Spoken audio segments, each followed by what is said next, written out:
Bom dia, hoje 3 de fevereiro de 2025 e quero trazer para nós nesse dia uma palavra que está aqui no livro de Jeremias 31, 16 e 17, que diz assim: Assim diz o Senhor, reprime a tua voz de choro e as lágrimas de teus olhos, porque há recompensa para o seu trabalho, diz o Senhor.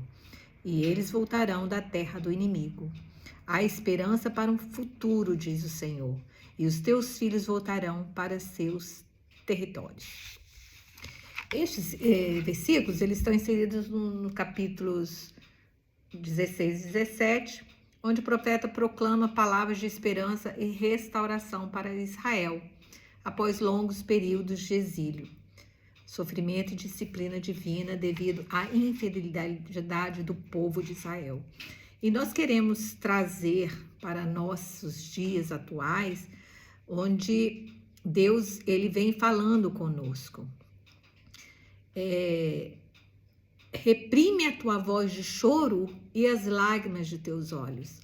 Então o Senhor nos convida a cessar o nosso choro.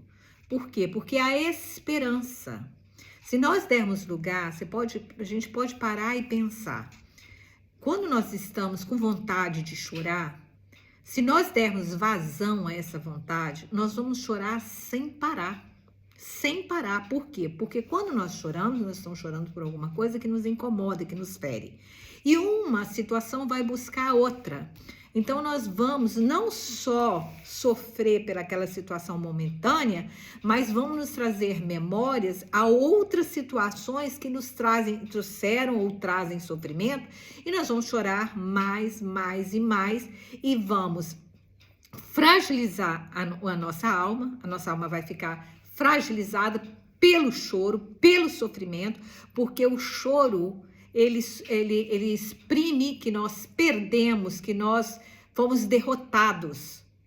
Não que o choro não seja necessário, muitas vezes são necessárias até para nós nos esvaziarmos. Mas o que Deus quer trazer para nós não é isso aqui. Ele fala, reprime a tua voz de choro e as lágrimas dos teus olhos, porque há esperança para teu futuro. O seu trabalho não foi em vão. Então, tudo que você fez, tudo que eu e você fizemos, toda semente que nós plantamos, muitas vezes com choro, com relação a um relacionamento, com relação ao nosso filho. Nossa, eu fiz tanto pelo meu marido e hoje ele me abandonou. Nossa, eu fiz tanto, ensinei tanto o meu filho o caminho que devia andar e hoje ele se desvirtuou. Então, ele está dizendo, reprime a tua voz de choro e as lágrimas nos teus olhos, porque há esperança para o teu futuro. A sua história não terminou. Me fez lembrar aqui a história do filho pródigo. Aparentemente, quando ele pediu a sua herança ao seu pai, antes mesmo do pai morrer, ele pediu a herança, muitos já conhecem a história do filho pródigo, e a palavra diz que ele saiu e vendeu tudo, gastou tudo que tinha com prostitutas, enfim, com vida, né, com orgia. E ele acabou sendo empregado e comendo bolotas. E ele se recordou da casa do pai, onde o pai tratava bem os seus empregados, onde ele era visto com bons olhos, tratado como rei. Então, aqui um correlato com esse versículo, há esperança para teu futuro. Momentaneamente, nós podemos estar passando por uma situação desesperadora, onde nós só dá vontade de chorar, de abrir um buraco e nos enterrarmos. Mas Deus fala, há esperança, o seu trabalho não foi em vão.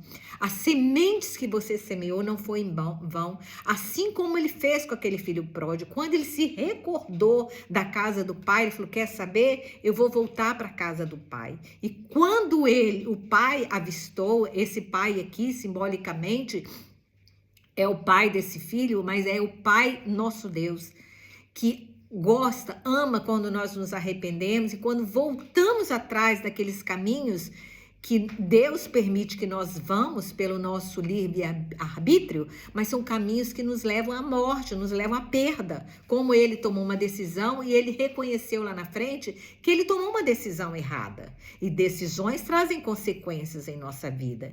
Então, há esperança para o nosso futuro. O nosso choro não foi em vão. As nossas sementes não foram em vão. Mesmo que nós plantemos a nossa semente e olhemos para ela todo dia e não vimos ela ainda florescer, e não obstante, ela está sendo germinada.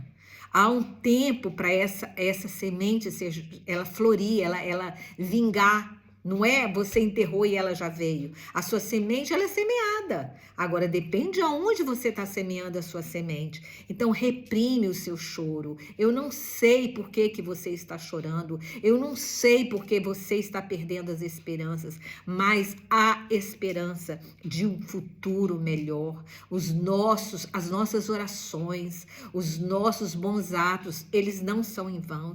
Está tudo registrado no livro de Deus a nosso respeito. Ali está escrito. Me lembrei também de quando o rei Ezequias foi alertado pelo profeta. Ele adoeceu, o profeta chegou na casa dele e falou: assim diz o Senhor, arruma a tua casa, porque morrerás e não viverás. E ele, o rei Ezequias, chegou para o pai, virou para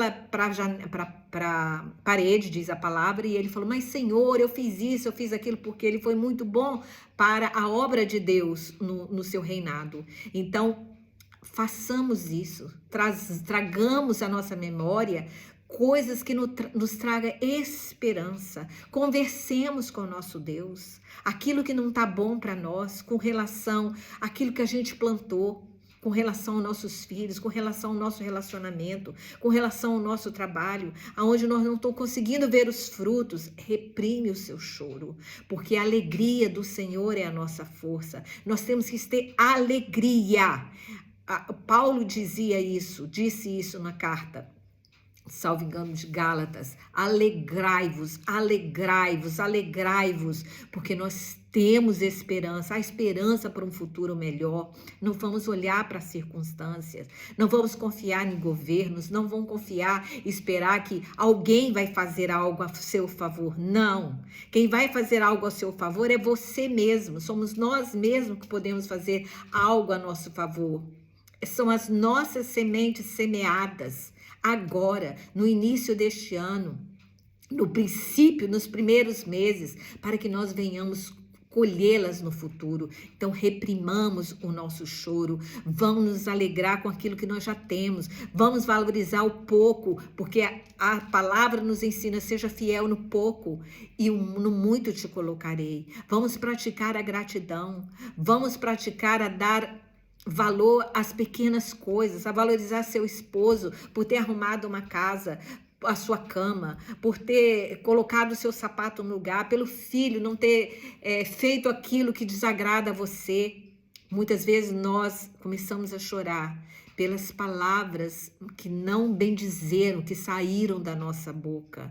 E a nossa palavra é semente. Por isso nós temos que saber o que nós vamos falar, porque tudo que nós falamos tem consequência, tudo que nós fazemos tem a consequência. Nós temos que ter esperança em meio às dificuldades, porque tudo passa, nada será para frente, para sempre, e tudo é aprendizado. Aprendamos com os nossos erros para não praticá-los mais, porque os erros nos ensinam a sermos melhor, a saber o que deu certo e o que não deu. Se nós não errarmos, nós não vamos saber quando é que para acertar. A gente só acerta quando a gente erra. Opa, não vou mais fazer isso. Opa, não vou mais por esse caminho, porque esse caminho está errado. Então, nós temos esperança de um tempo melhor, porque nós reprimimos o nosso choro, as lágrimas dos nossos olhos, porque saberemos e temos certeza que há um Deus recompensador, um Deus galardoador, um Deus que cuida dos teus filhos, um Deus que trabalha por aqueles que em ti esperam, e que tudo que nós fazemos, seja bom, seja mal, estão sendo pesadas na balança do nosso Deus, e de tudo nós daremos conta. Então, reprimamos o nosso choro e tenhamos esperança que haverá um futuro melhor para todos nós.